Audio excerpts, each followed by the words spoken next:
Ayyadallahu lima yasha'u wa yarda. Dan sekian banyak malaikat yang di langit sana tidaklah bermanfaat, la tughni syafa'atuhum, tidaklah bermanfaat syafaat mereka illa kecuali min ba'di setelah mendapatkan ayyadallahu, mendapat izin dari Allah Subhanahu. Jadi malaikat itu besok di yaumul qiyamah dengan izin Allah, ya, dengan izin Allah bisa memberikan syafaat. Terus siapa lagi yang bisa memberikan syafaat? Orang-orang yang beriman, ya. Sesuai dalil dari Rasulullah SAW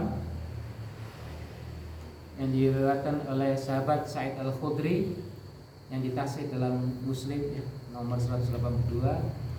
Rasul mengatakan fayasfa'ul malaikah yasfa'ul nabiyyun yasfa'ul mu'minuna ila akhirih. Malaikat pun bisa berhak untuk memberikan syafaat, kemudian para nabi berserta pada umatnya, demikian pula orang-orang yang beriman. Dan insya Allah orang-orang yang memelihara Al-Quran, ya, menghafal Al-Quran besok yaumul qiyamah akan bisa memberikan syafaat kepada saudara yang lain, ya. Termasuk teman-teman yang soleh, ya. Mudah-mudahan di minggu ini kita dipertemukan di sini, besok di yaumul qiyamah kita dipertemukan kembali, ya. Jangan lupa, ya, kalau misalkan ketemu saya di surga, tidak tolong saya dicari, ya. Masih ingat wajah saya, ya? Dicari, ya. Masa cara ketemu sedulurin yang surga, golei. Kemudian siapakah yang berhak mendapatkan syafaat? Yang paling berhak mendapat syafaat siapa? Kata Rasulullah SAW, diriwayatkan oleh Abu Hurairah. Abu Hurairah bertanya kepada Rasulullah, ya Rasulullah, man as'adun nas bi syafa'atika ya Rasulullah? Siapakah manusia yang paling beruntung dengan syafaat engkau? Maka Rasul mengatakan, man qala la ilaha illallah khalisan min qalbihi, yaitu orang yang mengucapkan kalimat la ilaha illallah yang muncul dari hatinya khalisan, secara ikhlas, min qalbihi. Jadi orang yang ikhlas dalam ibadah, menauhidkan Allah, tidak tercampur aduk dengan perbuatan syirik, baik perbuatan syirik kecil maupun syirik besar. Jadi rekan-rekan semua, ya, seorang muslim yang bermaksiat kepada Allah itu punya potensi untuk mendapatkan syafaat daripada orang yang tercampur dalam perbuatan syirik. Jadi orang-orang musyrik itu di dunia ya longsor, akhirat juga nelangsa, mungkin dapat syafaat. Oleh karena itu ada 6 pembagian syafaat, ya, dalam kitab Al-Mulakhas ini, teman-teman bisa baca sendiri. Ada 6 syafaat yang diberikan Rasulullah untuk umatnya, ya. Yang pertama, syafaatul li ahli jannah hatta yadkhuluha. Syafaat yang diberikan Rasulullah SAW untuk umatnya agar segera masuk surga. Ya, mungkin kaitan ke administrasi belum selesai, ya. Tumpuk undun yang harap pintu surga belum bisa masuk, ya, dengan syafaat Rasulullah mereka bisa masuk surga dengan lancar. Itu syafaat yang pertama. Yang kedua adalah syafaatul uzma. Pernah dengar syafaatul uzma? Syafaatul kubro. Pernah dengar? Syafaat besar. Syafaatul uzma itu syafaat yang khusus dimiliki oleh Rasulullah SAW. Besok di yaumul qiyamah nanti, setelah kita dibangkitkan dari alam kubur, semua rekan-rekan semua ini akan dipertemukan di padang. Itu tidak ada manusia yang memakai baju. Mereka uryanan, tahu, ya? Uryanan itu dalam telanjang, tak memakai baju. Kecuali para nabi, ya, diberikan baju. Tapi kalau kita semua ini umat-umatnya dalam kondisi tidak memakai baju. Semua panik dalam kondisi di mana matahari dekatkan oleh Allah di atas ubun-ubun kita, kemudian hamparan tanah diberikan oleh Allah, kondisinya buruk. Jadi yang mereka inginkan adalah untuk segera disidang, istilahnya apa? Sidang pengadilan dari Allah SWT, meminta untuk disegerakan sidang.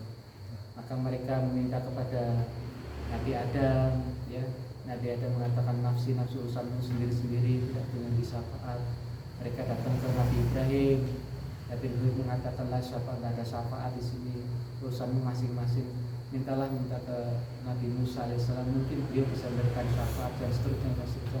Sampai Nabi Isa alaihissalam. Isa pun kita diminta oleh umatnya untuk diminta syafaatnya. Nabi Isa mengatakan nafsi urusanmu masing-masing, saya nggak memiliki syafaat.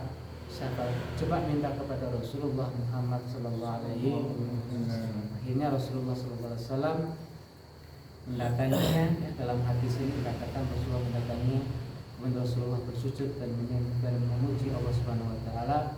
Maka dari langit sana ada kalimat, saya bacakan saja.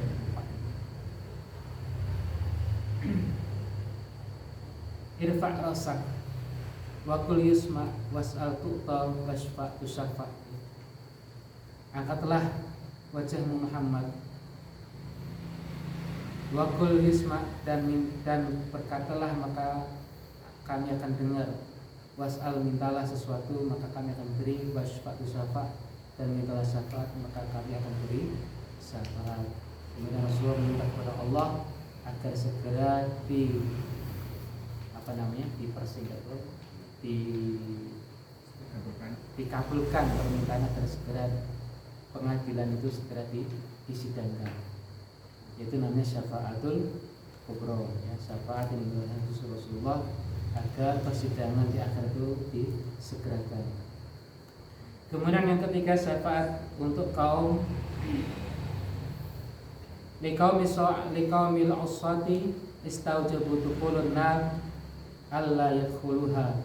Syafaat yang diberikan kepada Rasulullah, syafaat yang diberikan, ya, kepada kaum yang bermaksiat kepada Allah, di mana timbangan maksiatnya jauh lebih banyak daripada timbangan pahalanya. Di sini dikatakan istaujabu dukhulun nar, artinya sudah wajib, ya, masuk neraka. Maka dengan syafaat itu kaum yang bermaksiat kepada Allah itu alla yadkhuluha, tidak jadi masuk neraka. Kemudian yang keempat, asy-syafa'atu fi qaumil usati dukhulun nar ayakhruju minha. Syafaat untuk kaum yang bermaksiat kepada Allah Subhanahu wa taala dan mereka sudah jatuh atau masuk dalam neraka, tapi dengan syafaat itu ayakhruju minha, mereka dikeluarkan dari api neraka. Kemudian yang kelima, syafaat fi qaumin min ahli jannati li ziyadati thawabihim wa raf'ati darajatihim. Syafaat untuk kaum yang sudah masuk surga, mereka ditingkatkan pahalanya dan diangkat derajatnya. Jadi rekan-rekan bisa pahami, ya, di surga itu ada kelas-kelasan, ya. Bahasa sederhananya ada kelas ekonomi, kelas bisnis, sama kelas eksekutif, ya. Ada level-levelnya. Ya, ketika seorang sudah di kelas ekonomi, dengan syafaat itu diangkat oleh Rasulullah menjadi kelas bisnis, yang bisnis diangkat menjadi kelas eksekutif. Itu termasuk bagian daripada syafaat. Kemudian yang terakhir, syafaat itu adalah syafaat yang diberikan Rasulullah kepada pamannya yang bernama siapa? Paman Rasulullah yang merawat Rasul dari kecil, Abu Thalib. Abu Thalib sampai akhir hayatnya masuk Islam enggak? Enggak. Masih memegang pemahaman, memegang akidah orang-orang terdahulu, ya, tidak masuk Islam. Beliau masuk neraka, tapi oleh Rasulullah sallallahu alaihi wasallam dengan adanya syafaat, Rasulullah meminta kepada Allah Subhanahu wa taala untuk ayu khafifa adzabahu finnar, yaitu agar diringankan azabnya Abu Thalib dari siksa api neraka. Itulah 6 syafaat yang diminta Rasulullah sallallahu alaihi wasallam di yaumul qiyamah yang diberikan untuk umatnya. Demikian yang sedikit ini bisa kami sampaikan, mudah-mudahan yang sederhana ini bisa bermanfaat. Usikum wa nafsi bittaqwallahi aqulu qouli hadza wa astaghfiru innahu huwal ghafurur rahim. Wassalamualaikum warahmatullahi wabarakatuh.